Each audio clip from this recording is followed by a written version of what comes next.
eticamente àqueles que aqui estiveram presentes.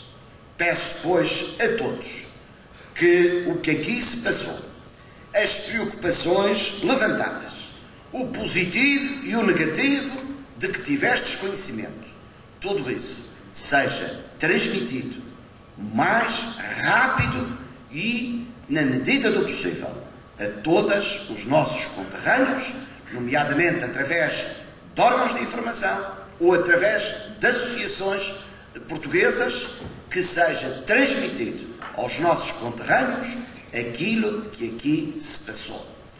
Um dos grandes objetivos da criação, institucionalização e funcionamento, quer do Congresso das Comunidades Madeirenses, quer do Conselho Permanente das Comunidades Madeirenses, é a transmissão da informação.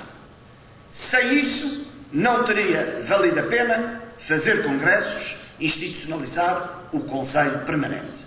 É cada vez mais necessário, num mundo que vive da informação e onde a informação se transmite, e daí o nosso esforço que vamos avançar para a internet, no mundo que vive da informação e vive assente numa rapidez cada vez maior de transmissão dessa informação, impõe-se aos membros do Congresso das Comunidades Madeirenses e do Conselho Permanente também todos os esforços que forem possíveis para manter as nossas comunidades devidamente informadas. Nós vamos manter a existência do Congresso e do Conselho Permanente. Julgo que deu os seus resultados.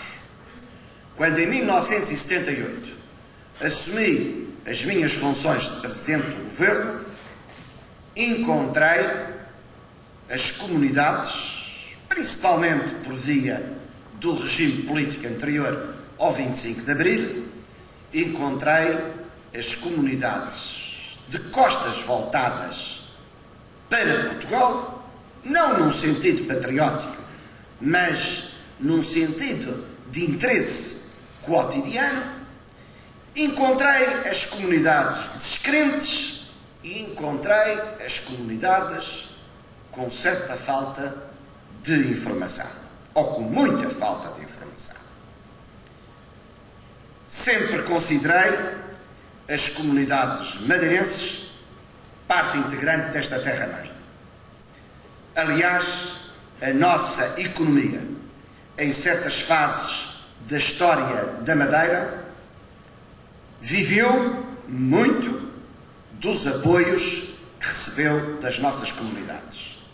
Houve momentos tristes na vida da Madeira que, se não fosse o contributo, maior ou menor, dos nossos que estavam nas comunidades e que ajudavam as suas famílias, nós teríamos tido ainda mais fome do que tivemos aqui na Madeira.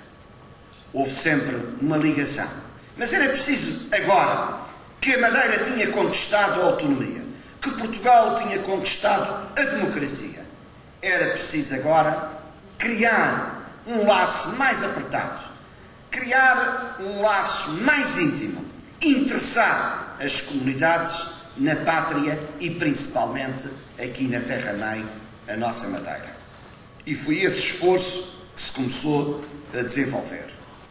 Mas, durante estes anos, nunca nenhum dos senhores me viu ir-vos propor qualquer tipo de negócio ou qualquer tipo de investimento. E disse-vos sempre: ide,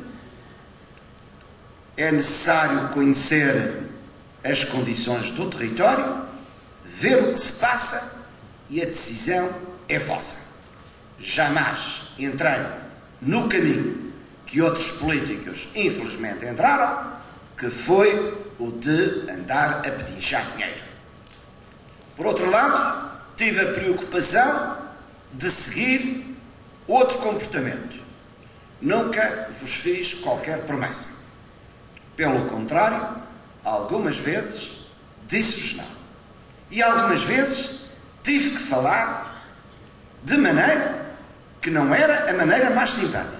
Por exemplo, lembro que depois dos graves acontecimentos da Venezuela, ao contrário do que muita gente tem a mania de chegar lá, aos vossos países, e dizer que é tudo uma maravilha e venham todos, etc, etc.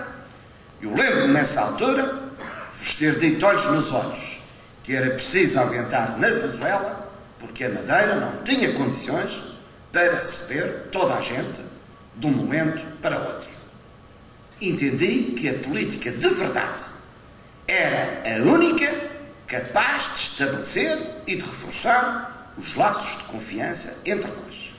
Também nunca hesitei em estar do vosso lado, mesmo quando circunstâncias políticas adversas, quer internas, quer externas, causavam temores legítimos e justificados às nossas comunidades. Não hesitei muitas vezes em estar contra o meu próprio partido em Portugal e contra o governo português, quando entendi que era necessário, sobretudo, dar a primazia à proteção das comunidades portuguesas.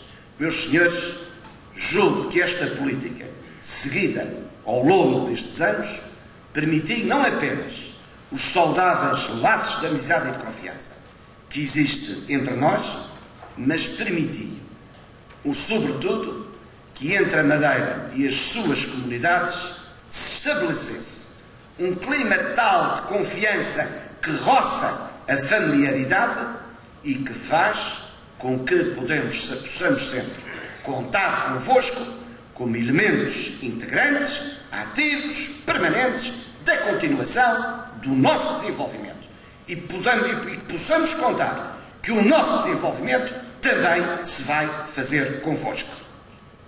Ora, minhas senhoras e meus senhores, julgo que é de manter o processo de recrutamento dos membros do Congresso, já que, em relação ao Conselho Permanente, não tenho que me pronunciar, visto que ele é eleito por vós. Não é possível andar por cada esquina no mundo a fazer eleições para o Congresso. A preocupação do meu governo foi sempre em reunir aqui dois vetores de personalidades. De um lado, aqueles que são figuras influentes em cada um dos países de acolhimento, quer pela sua carreira profissional, quer pela sua carreira pública, pelo prestígio que aí desfrutam, pela penetração que têm junto das próprias autoridades dos países onde residem, quer pela forma como lideram opinião, por exemplo, a participação ou responsabilidade de órgãos de comunicação social em língua portuguesa. Por outro lado, um outro vetor, personalidades que têm um cunho eletivo e representativo, que é o caso daqueles que presidem a Casas da Madeira ou a Casas de Portugal, onde os sócios são de clara maioria de origem madeirense. Juntamos o lado da representatividade, onde temos instituições nossas, ao lado de pessoas que têm a representatividade, a quem os portugueses recorrem em determinados pontos do mundo, pessoas que contam lá e cá.